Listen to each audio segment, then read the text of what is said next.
Según la tragedia de Eurípides, Medea, herida de celos ante el segundo matrimonio de su esposo Jasón con Creusa, también conocida como Glauca o Glauce, decide matar a su rival y a sus propios hijos, y huye con sus cadáveres en el carro de Helios hacia el bosque sagrado de Eras en Atenas. Podemos pensar que este tipo de tragedias solo son posibles en la mitología griega. Sin embargo, la realidad siempre supera por mucho la ficción. Yo soy Mina Valesca y esto es El crimen de los hermanos Rojo. Bienvenidos.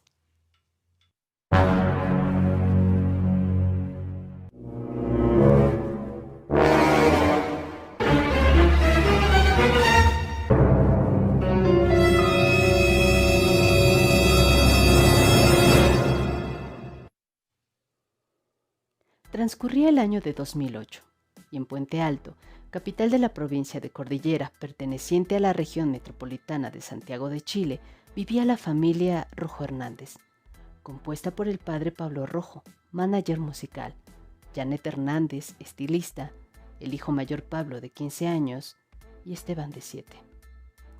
Un vuelco terrible les deparaba el destino a esta familia.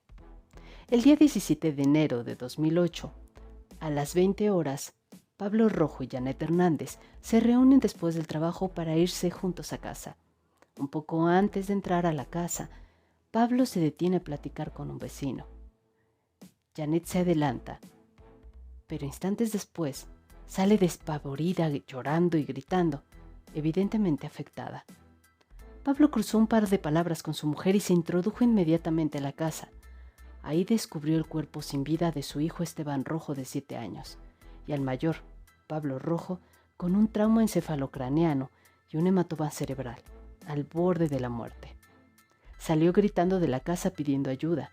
Janet seguía llorando en la calle. Rápida fue la intervención de los vecinos, quienes alertaron a carabineros y urgencias mientras contenían a la madre Janet, y un par de personas ingresaban a la vivienda para examinar los cuerpos. La policía no tardó en llegar ante los atónitos ojos de los curiosos. ¿Qué habría sucedido? Funcionarios oficiales, al realizar una inspección ocular en el sitio del suceso, dieron cuenta de que éste estaba alterado. Había objetos en camas y cajones que habían sido revisados. El único testigo del ataque era Pablo Rojo, quien se debatía entre la vida y la muerte. Los vecinos no habían visto nada sospechoso, a nadie merodeando por el lugar, por lo que las indagaciones iniciales no dieron muchas pistas, más allá de que el ataque de los hermanos Rojo se había cometido entre las 12 y 14 horas del día. La búsqueda de imputados en Puente Alto y comunas aledañas, con más de 3.000 nombres aportados por Fiscalía, tampoco arrojaron resultados. El equipo de investigadores concluyó finalmente que no había huellas dactilares de personas ajenas a la familia. Todas correspondían a los integrantes de la misma. El sentimiento de pesar invadió el vecindario. Muchos fueron los que asistieron al funeral de Esteban Rojo, entre familiares, amigos e incluso desconocidos. Pero había algo especial. Pablo Rojo se mostraba sumamente afectado por el suceso. Janet Hernández, por su parte, se mantenía en una actitud estoica, la cual no pasó desapercibida para su esposo. Esta actitud, a quien la propia Janet atribuyó a estar en un estado de shock, empezó a generar ciertos comentarios entre los vecinos, ya que mientras ellos se comportaban de forma respetuosa por el duelo familiar, ella se desenvolvía de manera normal, poniendo música fuerte, riendo, etc. Dadas las extrañas características del caso, la tesis del robo se debilita. Los informes periciales, junto con los datos entregados por el análisis de huellas dactilares y un inventario minucioso del mobiliario del matrimonio, indicaban que los objetos repartidos por el domicilio y los golpes propinados a una de las puertas interiores tenían como objeto aparentar un robo. Por lo tanto, los funcionarios a cargo redireccionan sus pesquisas hacia el núcleo familiar. En este giro investigativo, los relatos de Janet adquieren un matiz relevante, puesto que empiezan a percibir contradicciones entre las distintas declaraciones tomadas por la Policía de Investigaciones.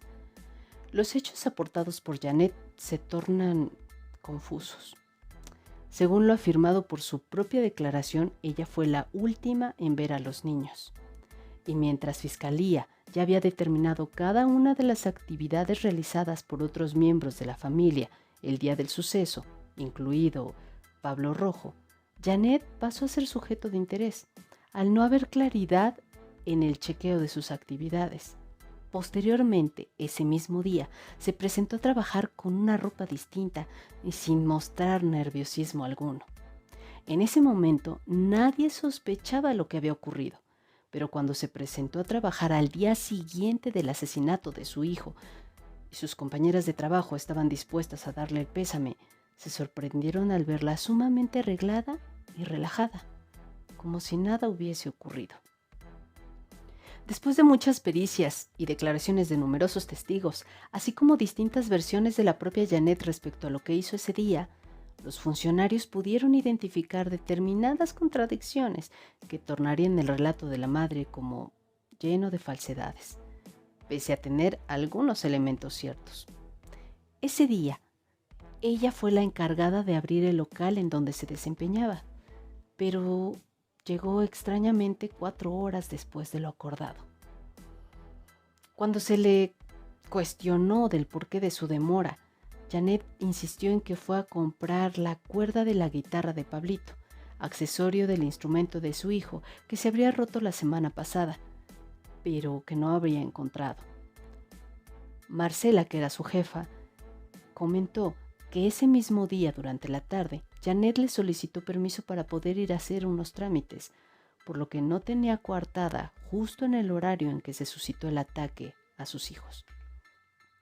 Intentó en varias ocasiones desviar la atención, argumentando que los posibles autores del crimen eran una pareja de peruanos que se habían ido a vivir cerca de su casa. Después quiso inculpar a un amigo de su hijo. Luego habló de un tal Carlos. También aseguró que el día del hallazgo entró y salió varias veces de la casa y que vio a sus 2 hijos, algo que fue rotundamente desmentido por los vecinos que estaban consolándola ese día. Los investigadores no tardaron en darse cuenta de que Janet Hernández era una mitómana. ¿Verdad que no lo hice? Yo no soy capaz de hacer una cosa así, ¿verdad que no? El caso parecía haber dado un dramático giro. La principal sospechosa del brutal ataque era la propia madre de los hermanos Rojo. Su esposo estaba completamente cerrado ante la idea de que Janet fuese culpable. 100% inocente. Pero la verdad comenzó a asomarse poco a poco. Contando con varios años de casado, parecía exhausto de soportar a su mujer, la cual lo celaba y humillaba constantemente. Habían discutido mucho durante el último tiempo y Pablo había hecho una de sus maletas, pues planeaba abandonar su hogar. Janet no toleraba la cercanía de su esposo con la cantante Miriam Peña, conocida por ese entonces como la rancherita de Puente Alto, hoy la Gaviota, por la que Pablo habría desarrollado sentimientos románticos, llegando incluso a besarla, y aunque ésta lo rechazó y la situación no avanzó más, al contarle a su esposa lo sucedido, la animadversión se acrecentó junto con sus conductas celópatas. La vida continuaba y Pablo, al ser manager de Miriam, se mantenía en constante comunicación con la persona que para su esposa era una peligrosa rival, que la mantenía en constante sentimiento de inseguridad, y los ataques de celos fueron terribles, sobre todo cuando por cuestiones de trabajo Pablo debía pasar varias horas con la cantante, y en su mayoría en fines de semana. Todos estos hechos aportados por testigos fueron entretejiendo distintas acciones de Janet que a primera impresión carecían de explicación alguna. La razón que dio como coartada se desmoronó, ya que un amigo de Pablo declaró que el día anterior a lo ocurrido, éste le habría prestado la cuerda en cuestión, y luego, al examinar la guitarra, se corroboró que no había elemento que le faltase al instrumento. Es decir, todos los antecedentes que recopiló tanto la policía como la fiscalía permitieron establecer la tesis de que Janet Hernández, entre las 11:30 y 13:30 horas, habría golpeado en múltiples ocasiones en la cabeza a Esteban y Pablo con un martillo, para después irse a su trabajo, volver al hogar en la tarde, alterarlo con la misma herramienta para simular un robo y luego reaparecer nuevamente en el local, sin traer consigo los elementos con los que habría salido originalmente. En adición a lo anterior, otra conducta que aportaba a la tesis de que Janet fue la autora del crimen es el hecho de que intentara inducir a Pablo cierto relato respecto a lo que habría ocurrido ese día, mientras él estaba en recuperación en el Hospital Sotero del Río. Pablo no conservaba recuerdo de la situación y a modo de recomendación médica como de la propia investigación, se le ordenó a toda la familia no comentar nada de lo sucedido, puesto que su memoria aún permanecía muy frágil y susceptible de alteración, siendo la madre reprendida en varias ocasiones por funcionarios de la Brigada de Homicidios al ignorar estas instrucciones. Para sustentar esta acusación, resultaba primordial identificar lo que habría motivado a Janet a golpear a sus hijos con un martillo hasta generar lesiones gravísimas e incluso la muerte. Lo anterior no fue especialmente complejo, debido a que los antecedentes aportados por la pareja Rojo Hernández colisionaban en un especial punto de conflicto: Miriam Peña.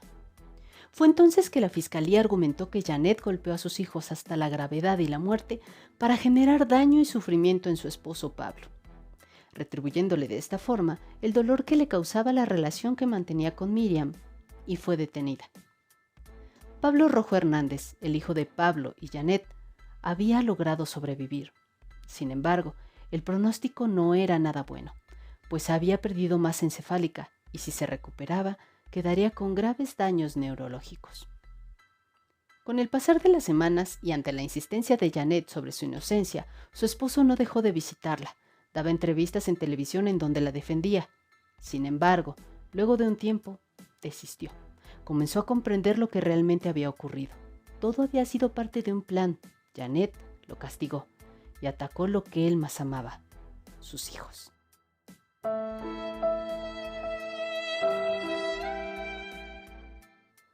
El 19 de enero de 2010, Janet Hernández fue encontrada culpable del cargo de parricidio. Se le aplicó una pena de 20 años de presidio efectivo por este delito y parricidio frustrado, que suma 12 años más, desechando así la pena única de cadena perpetua simple, aplicada por el Tribunal de Juicio Oral en lo penal de Puente Alto. La familia de la acusada aseguró que la PDI y la policía estaban obligadas a resolver el crimen y que por ello forzó la investigación. Sin embargo, y a pesar de que nadie más fue testigo del crimen y de que el martillo nunca fue encontrado, todo apuntaba a Hernández como la autora del ataque. ¿Cómo yo le hace daño a mi esposo si lo amo tanto? Y es así como concluye la historia de este espantoso crimen. Pablo Rojo, el joven quien quedó con daño cerebral irreversible, ha permanecido con la familia de su madre. Tiene buena relación con ella y se mantienen en contacto. Incluso hace poco se le permitió a ella salir y asistir a la graduación de este. Pablo Rojo Rodríguez, el padre de los hermanos Rojo, se ha distanciado de su hijo y actualmente se encuentra casado con Miriam Peña, con quien tiene 2 hijos. Un final irónico para uno de los crímenes más emblemáticos de la historia policial chilena. Si te gustó el video, dale me gusta, comparte y da clic en la campanita para que te llegue el aviso de la siguiente historia criminal antes que a nadie. Yo soy Mina Valesca. Hasta muy pronto.